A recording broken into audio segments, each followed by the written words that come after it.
Hi everybody, we're outrageous. No. Hi everyone, I'm Bethan I'm Chris. and we're Outrageous Outrageous Owl. Owl.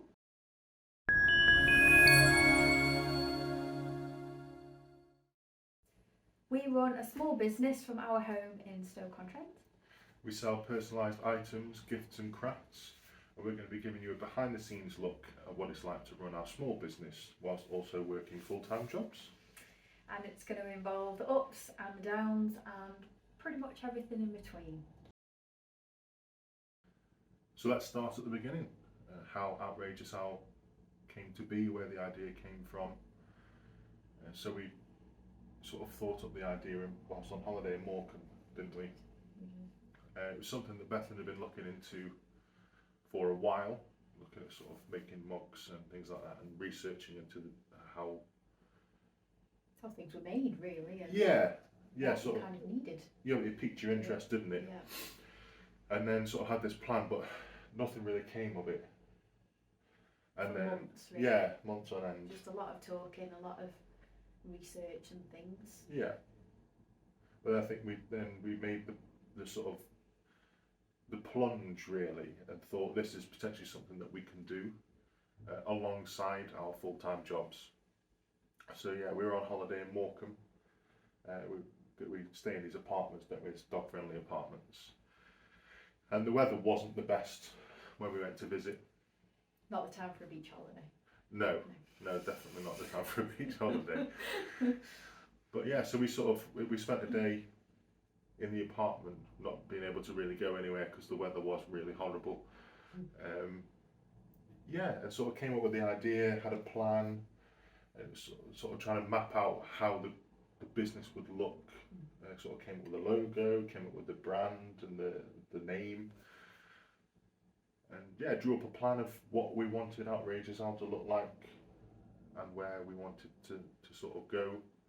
Starting with maybe small goals to begin with, because obviously at that time we had no machinery, no supplies, nothing. No, we were kind of going in blind, and I think we had a really good discussion about what we both wanted out of the business and play on our strengths, because we are both very different people. Yeah. Who bring different things to the business. Yeah, definitely. So it's got to work for both of us. Yeah, and I think obviously our backgrounds, like Bethan said, are very different, and I think it works well, the sort of the dynamic,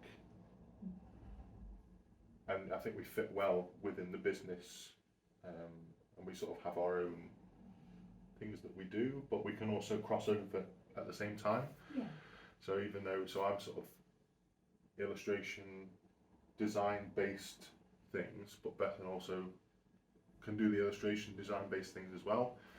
And Bethan's very much into the admin and how the business works and the videos and editing and all things like that. You were definitely the creative one out of the two of us, most definitely. I wouldn't say creative, but I try.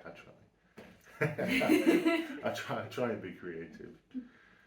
No, I mean I enjoy sort of coming up with ideas, bouncing ideas off each other. Yeah, we do a lot of that. Yeah, we sort of come up with an idea, and then we both input on that idea, and then it comes out with the final product. So it's definitely not a one-sided thing coming up with the designs. But we've also got a really strong relationship where we can actually turn around to each other and say, that's not going to work. Definitely, or yeah. Criticise each other's ideas in a way. Yeah. Maybe not that nicely sometimes, but you'll see. If you carry on watching this channel after this video, you'll see the true side of this business. But no, we work together. We definitely work together. We complement each other. Yes. Yeah, definitely. And that's what matters. Yeah. So as I mentioned, we run our small business alongside doing full-time jobs. So I work in IT, which obviously helps a lot with the machinery, the website building, printers, and all the sort of the things that come along with having a small business and making things. From the creative side of things, I did sign writing in college, which sort of gave me that ground for vinyl work,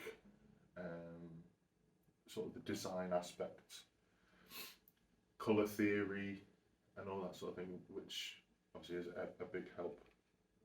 And I've always had a passion for drawing and illustrating from a very young age.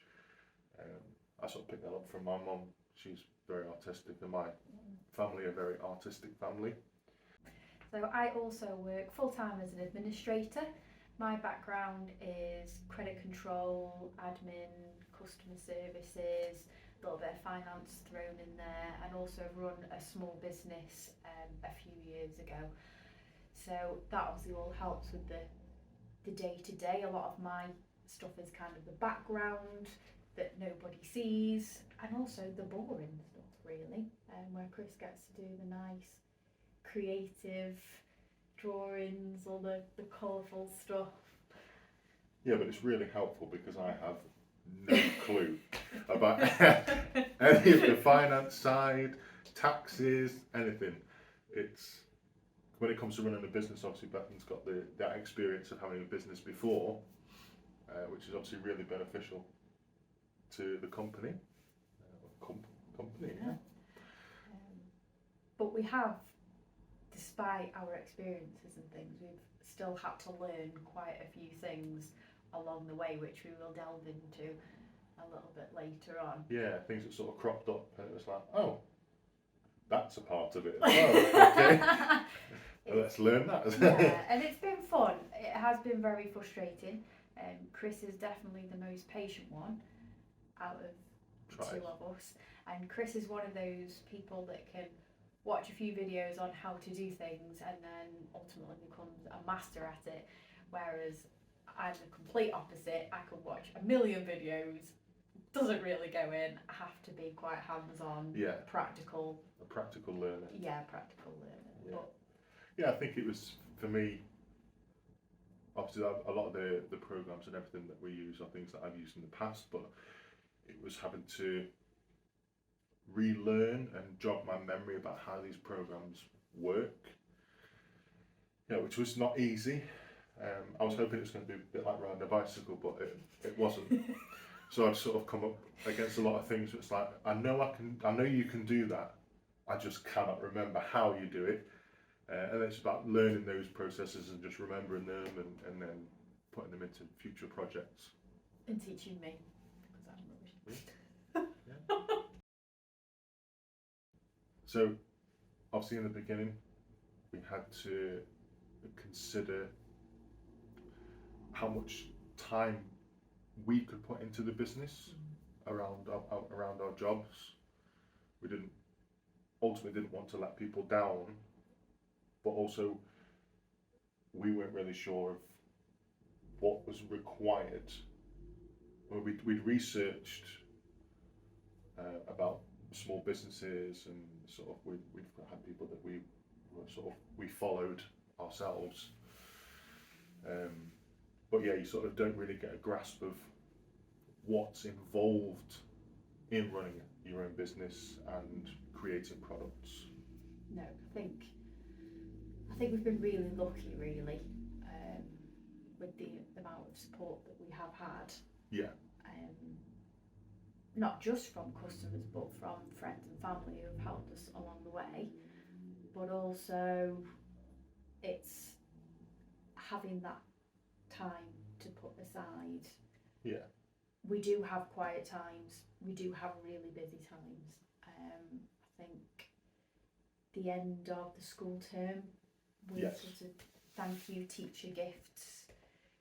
We were working every weekend, whether it be actually making the products or filling the orders, but we were also designing things, coming up with new ideas, taking on other ideas that people had given us. Walking into work and having, oh, you couldn't do this, could you? Or is this something you could do? Or such and such has been asking about this. Yeah. And you think, yeah, of course we'll knock something together and get your opinion on it, and then we'll follow it through. Yeah, sort of commission work. A lot of commission work, but it's, again, that takes so much time. And I guess when you're thinking about making all of these lovely gifts and these end products, you don't take into consideration the planning time, the designing time, the actual making of the product, and something I've learned as well, the packaging time. Yeah, it's all those considerations that you don't necessarily think about in the beginning. But it's also, I'm going back to what you're saying, having that sort of network of people that we could turn to and get advice from definitely helped in knowing what products worked, what products didn't in the beginning. Because obviously you don't want to necessarily go whole hog and fall into a product if it's not going to do very well. Because it's time, it's resources, it's money. So definitely having those people there to sort of bounce ideas off and get their reactions to products is definitely beneficial. One of the other things that we both had to consider when thinking about whether to start a part-time business was, would it have any conflict with our full-time jobs that we were currently working? I think the only advice we could probably give, not that we are business advisors by any means, is that you just got to be honest. I think it was a case of going in and having a chat to the manager and saying, look, this is what we're looking to do. It doesn't really impact on the day job. One of her concerns was the time, which we, like we said, we had considered ourselves. Is it a case of you're going to be finishing work late afternoon, going home, working till 2-3 in the morning on a project, and then going back to the day job, which, in all honesty, we have done. Quite a few times. We didn't want our business to impact our full-time jobs, because obviously that's our source of income, that's our sort of financial security. So it was definitely finding that balance, but also sort of ask the question of your employer if there are going to be any issues or issues that they can see, or any conflicts of interest that could arise from you starting your small business. Starting up our own business, we did do some research into how much finance we'd have to put in up front to get it going. Gonna be completely honest, we blew that out the water within the first couple of weeks. We did. But we did plan it, we did do it properly. Machinery, tools, that sort of thing. Supplies. I think the supplies was the one that kind of wrecked it for us and tipped it over the edge, because it's very easy to go out and buy a machine. It's very easy to go out and buy all the tools that need to go with that. Because I think at the beginning it's very much like, oh, we could do this, we could make that, we could do that, and because you're still finding your feet, you just want to do everything. All in one go. All in one go. You want to make every product you possibly can, every product that exists you want to make. So you end up sort of buying supplies after supplies, whereas I think if we had sort of a clear vision of, right, this is what we want to make, we potentially could have saved some money from the start in not having a large supply of items that eventually we found out that they don't actually work or they don't sell, and then you've just got dead stock sitting there, haven't you? But definitely something that to consider in the beginning is having that footing of what you want to do and what products you want to make. And it's okay to get overexcited about things, because that's going to motivate you into driving your business, but know your limits and have someone to go, whoa, hang on, you don't actually need that right now, but maybe a few months down the line. Something for the future. Which brings us on to the subject of storage and space. So that takes up a lot of space. So Chris works from home from his day job, and he's got an office upstairs. We converted one of our bedrooms into an office when you went remote. Yeah, remote working. So Chris obviously got all his set up upstairs, everything was organised, everything was great. Then we decided to start our own business, and it was a case of, we'll just need a tiny space in the office to get going. Yeah, and we bought a bigger desk. Yeah. We've actually got, well, it's an IKEA kitchen countertop, isn't it? That we converted into a desk just so we had a little bit more space. Yeah, we sort of converted it, had 2 workstations. So I had my sort of workstation where I did my day job from, and Bethany had her little station at the other end of the desk, and then all the machinery and everything sort of went in the middle. There was a printer at the back of the room. Carnage. It was absolute carnage. Yeah, no space to store supplies. No. There was vinyl and packaging everywhere. On the floor, sort of in piles, because there was just nowhere to put things. And you had to work in that all day, every day. Yeah. Surrounded by stuff. Yeah, and then eventually we got another desk that we put in the back of the office that I then started working from, so that we had more space on the bigger desk. So I sort of cramped up on this little all-in-one desk, doing my day job next to a piano. So that we had more space until we could sort of come up with a plan of what to do next, really, as the business grew and we became sort of more serious about, this is definitely something that we're going to push for. Yeah, I think at that point we realised this isn't going to work, doing it this way. So we do live in a really small house. We do. Which also doesn't help, but not something that we considered, again, when we had that initial conversation. But since then, we've converted one of the rooms, which we call the Alvis, which we're in now, which we devoted to just the business stuff. So it doesn't have anything else in here. We try not to let anything else from here spill out into any of the other rooms, which it does occasionally, yeah. Like I said, it's a small house, so there are times when things do leak out sometimes into other parts. But that's the thing. It's working with what you've got. Yeah. And sort of have it. Like I said, we wanted our own little sort of studio space, so that one, it's that separation as well. So obviously, I've got my office upstairs, which I can walk out of, and that's my separation from my full-time job. And then we've got the office downstairs, where once we walk out, it's that separation as well, because you do have to consider personal lives, and you don't want your whole life to be revolved around working the 2 jobs. So it's nice to have our own space, our own little studio where we can put our all into the small business that we have. And make a mess. And clean it up, and make a mess and clean it up. So obviously we touched earlier on about having a network of people that we can bounce ideas off, but also we have friends and family who have been really supportive of what we do, and really understanding of that we run a small business alongside full-time jobs, and a lot of the business stuff that we do is in our free time, when we really have the opportunity, and a lot of weekends are involved in that side of the business. And evenings, so after work.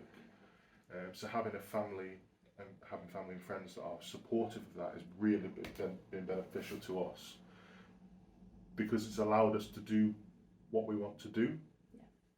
Without having to worry and having that guilt of, we haven't seen them 3 times this week, or we haven't called them. Like, they totally understand what we're doing and what we're trying to do and the reasons behind it. Yeah, because it's very easy to sort of just dive straight into the business, and you just want to do that all the time because it's something that you really enjoy doing, and making the products and getting to know people.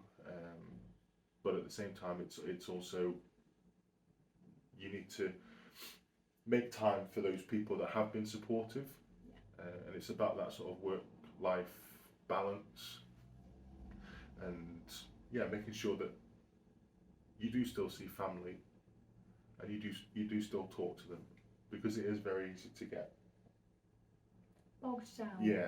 Bogged down. And overwhelmed, and Yeah. you know, we don't get it right all the time, but like I say, luckily we have got those people that totally understand, which is, we're really grateful for you, so thank you. Yes, thank you. Yeah, and obviously we've got a network of people that have supported our business and still support the business now. So there's a salon where Bethan goes to, Beauty on the Square, where, two lovely people, aren't wonderful they? people. Yeah. Who've become really good friends in a really short space of time. We're going to touch on this a bit more in a future video, but I think their opinions and their experiences have helped us massively along the way. Being able to just go in and just ask a question about something random, sort of business owner to business owner, that really helps as well. Yeah, and I think the fact that we are two totally different businesses, but there is still that overlap, and there's a crossover of experience. Yeah, and they've been there and done that years and years and years ago. They're a fully established business now. Yeah. They know exactly where we are now because they've been there and done it, and they can turn around to us and say, oh, we tried that and it didn't work for us, and we wish we could have done this differently. And it's been able to ask those questions, sort of like the financial questions, things like that, that they've gone through that themselves. And they just offered great advice and just been massive support of the supporters of the company. They've really helped get our name out there and promote our products and showcase our products for us, which I guess normally you'd have to sort of beg and plead businesses to do, and there may be a charge involved or a commission. They take nothing off us at all. They just do it out of the goodness of their hearts, and that's been absolutely huge for us starting up. It's just what we needed, and I think that's been part of the foundation to our quick success. Really. Definitely, and helping us get our name out there. You're wonderful. Thank you. Thank you. I think one of the biggest advantages for us of having a small business but also having a full-time job is that financial security that you've always got with your full-time role. It's always there to fall back on. Always, if you're trying out a product and it doesn't work, it doesn't make you any money, you've only lost the money that you've put into that, which would be the outlay of your products, and obviously you've lost your time as well, haven't you? But also, if you have a particular month where business isn't going so great, you're still covering your mortgage, you're still covering your bills, you're still able to drive your car and get out and about in places. No, definitely. It's financial security is a big thing. I think a big thing for a lot of people, especially at the minute. And what it allows is for you to put as much time and effort in that you either want to or you can, but still having that financial stability in the background, and knowing that if a product doesn't sell, it's not the end of the world. Because especially in the beginning when you're still learning and still trying to find out what works and what doesn't, definitely having that security is it's a nice sort of thing to fall back on. Most definitely. I think we've also got the added flexibility of you can put your own business on hold if need be. So if you've got a family emergency, or you've got a lot on in your day job, or you just need time out, which is what we've done this year, and I've really appreciated that. I don't know if you have. What we basically did with it coming up to Christmas is we said we are shut from this date, these are your last orders, and we're taking a 2-week break. We're not, because we are doing stuff in the background, but from sales and products, we are taking a break from that to be able to do things like this. It's that time. It's, yes, we're not selling, the shop's closed, but it's gives us the opportunity when we're not working because we're on holiday to look into new products, plan for the future, plan for the new year, and what we want to do, and sort of get a head start on that before we go back to work. Yeah. But there's also times where you go away for work, and I know my busiest times at work, because there is a pattern of when times are busier than others. So that is the time to go, right, we're not going to push the business this month because we need to concentrate on other things, and then when it's a bit quieter or there's a big holiday coming up, we can plan for it and push it then. So it's quite flexible that way. Yeah, absolutely. I think ultimately it's about doing something that you love and something that you enjoy, and if you can make money out of it, it's a massive bonus. Yeah.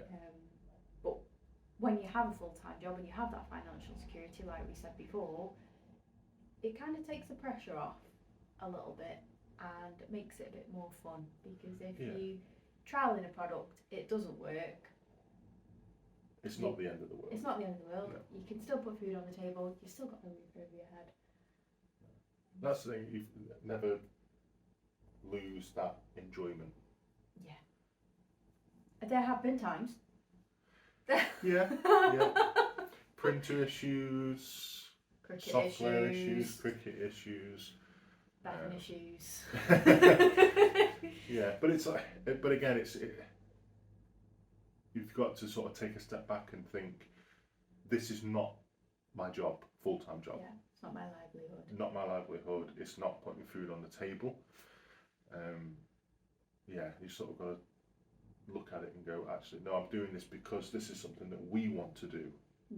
This is something that we've chosen to do outside of our work. Yeah. And something that we enjoy, something that we find rewarding and we get something out of. Yeah, most definitely. And that's not to say that if that's something you want to do and you want to do that forever, that's absolutely fine. No. But if you want to take it further and you want to do it as your livelihood, then go for it. Yeah. Just, you're going to put all the hard work in and make sure that it's 100% right for you. But I think for the minute, this works for us. Yeah, definitely. Let's see where we go. So obviously we've discussed the advantages and what's great about having a small business, but we also do have to discuss the disadvantages and the shortfalls of owning a small business. One being time. It does take up a lot of your time, obviously depending on the amount of effort that you put in, but it does mean long nights, long weekends, sort of putting your personal life on hold because you've got orders coming in, or you've got products that need to be designed, or you've got deadlines that need to be made. So if you've got a holiday coming up that you need to have products for, it means putting in that effort in your own time, and taking up, like I said, weekends, evenings. Yeah, it's not easy.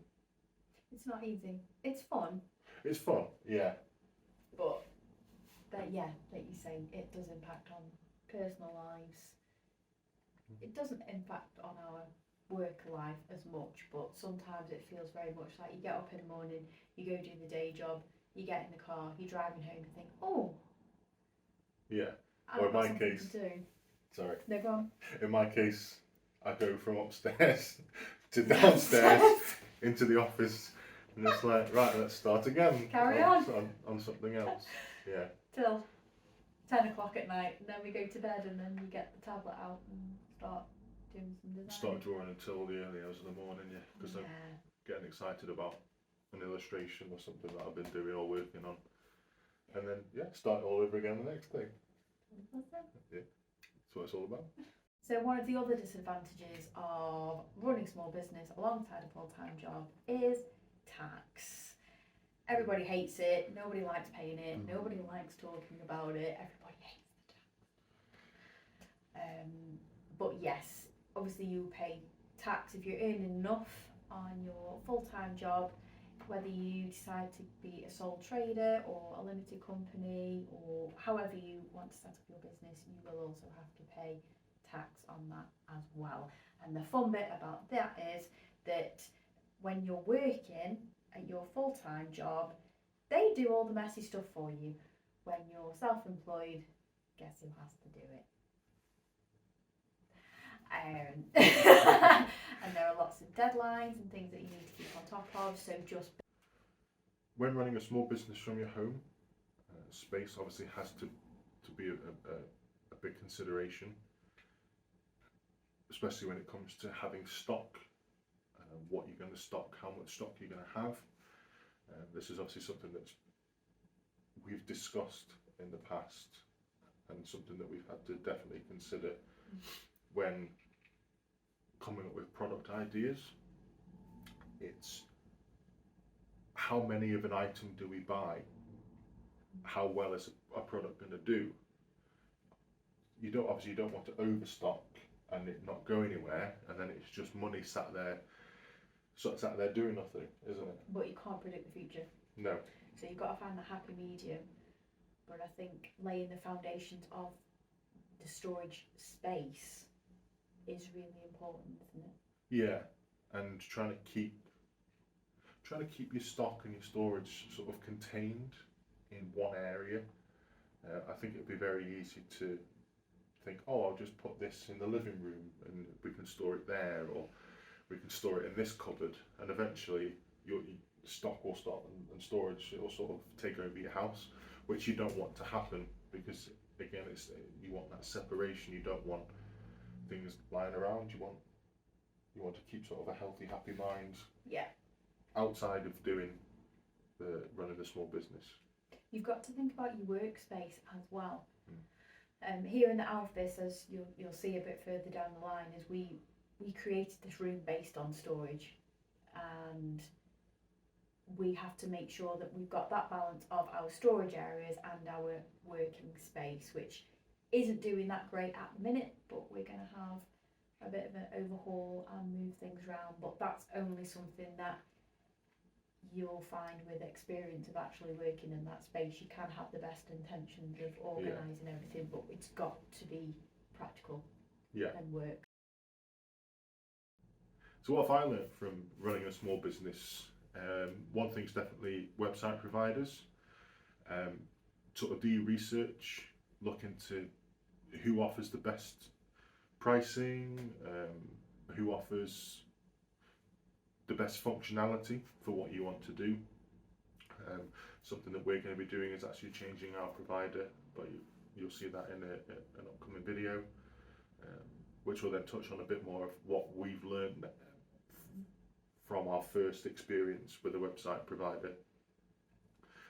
Another thing is software, and using the right software, knowing that sort of which order in which to do things, what you think is the best option is not necessarily always the right option to choose.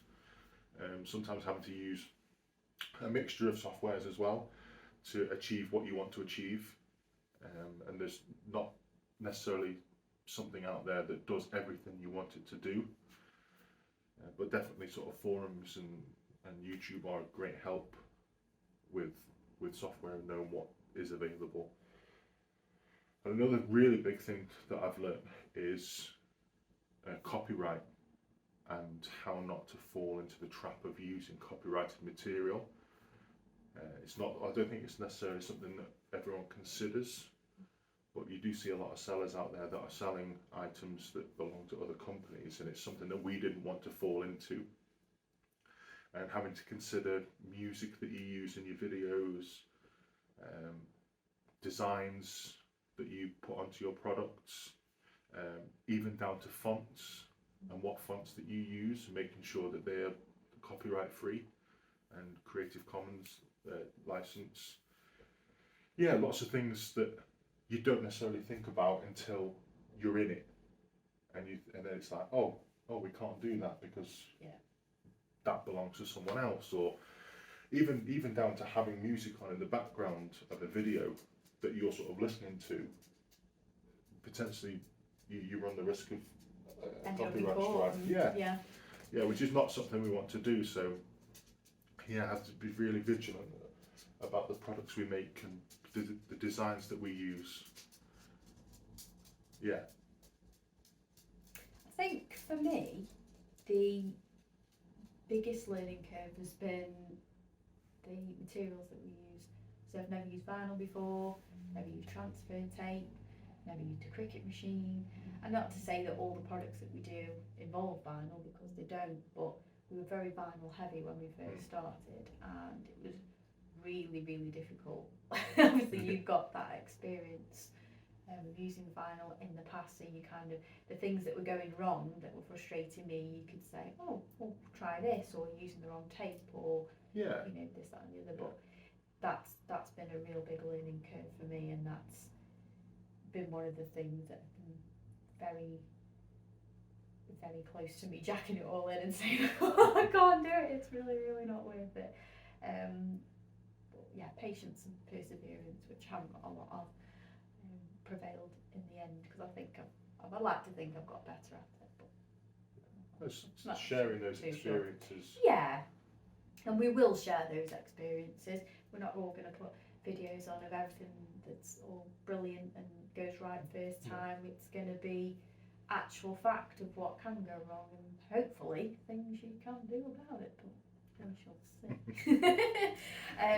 So that's been a huge one for me.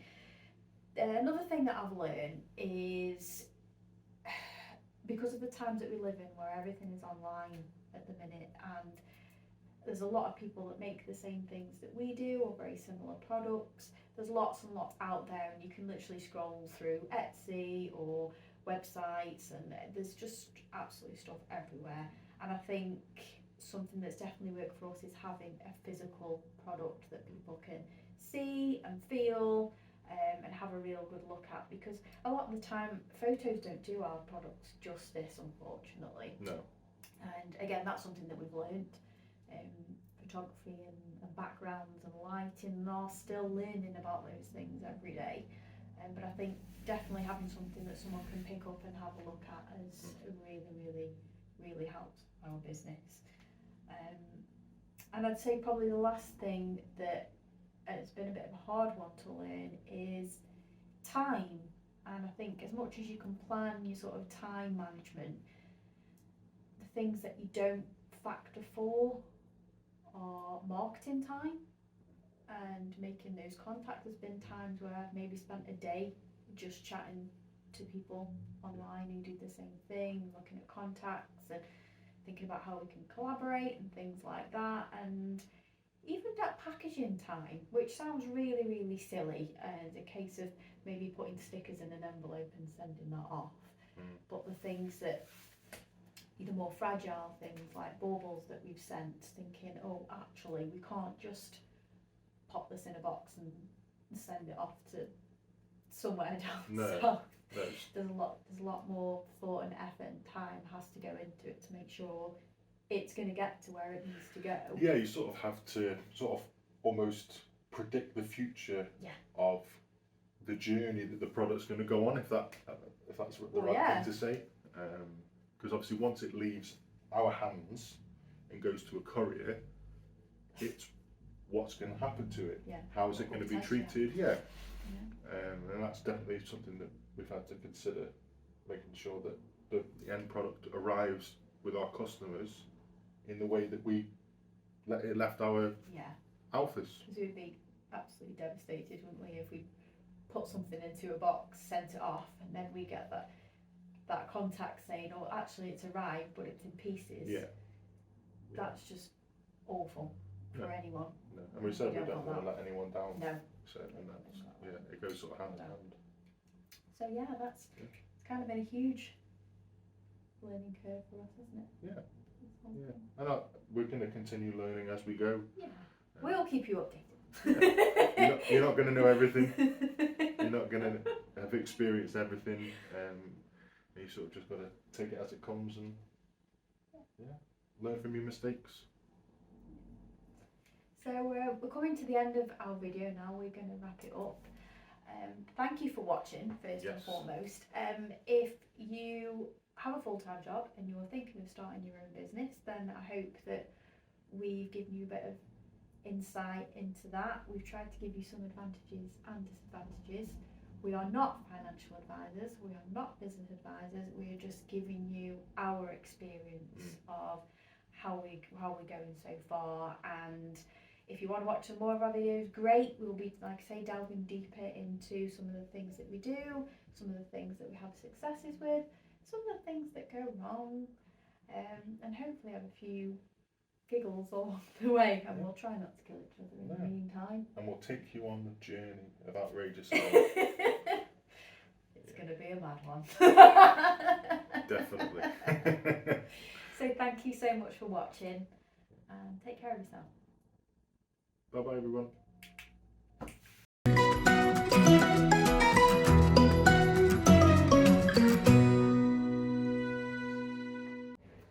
Hi everyone, we're not reading from prompts.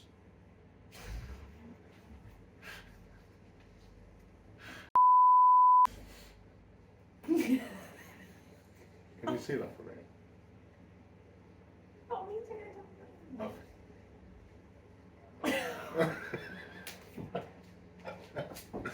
Okay.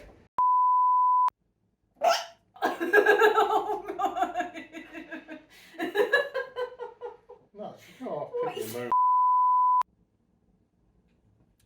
Hi everyone. What did I just look at you and I said? Well, I'll be crying now. I look at Jim like I'll be crying. You do a lot.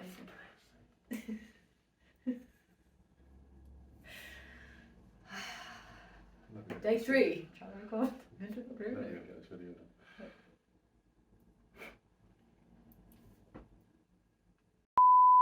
We run a small business from our home in Stoke-on-Trent, and we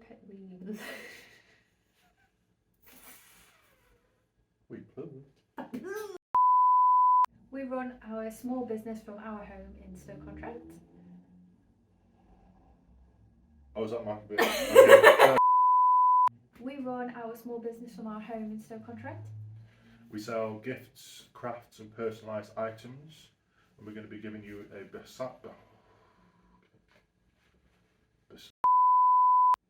So it is all about doing something that you love and being able to make money from it.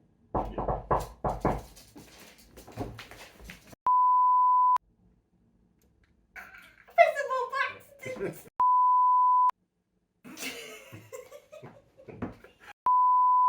So another disadvantage. Nothing there. How rude. Sorry. What's up? I saw your face, you look at me in the camera. It made me laugh. Oh, we're okay. So,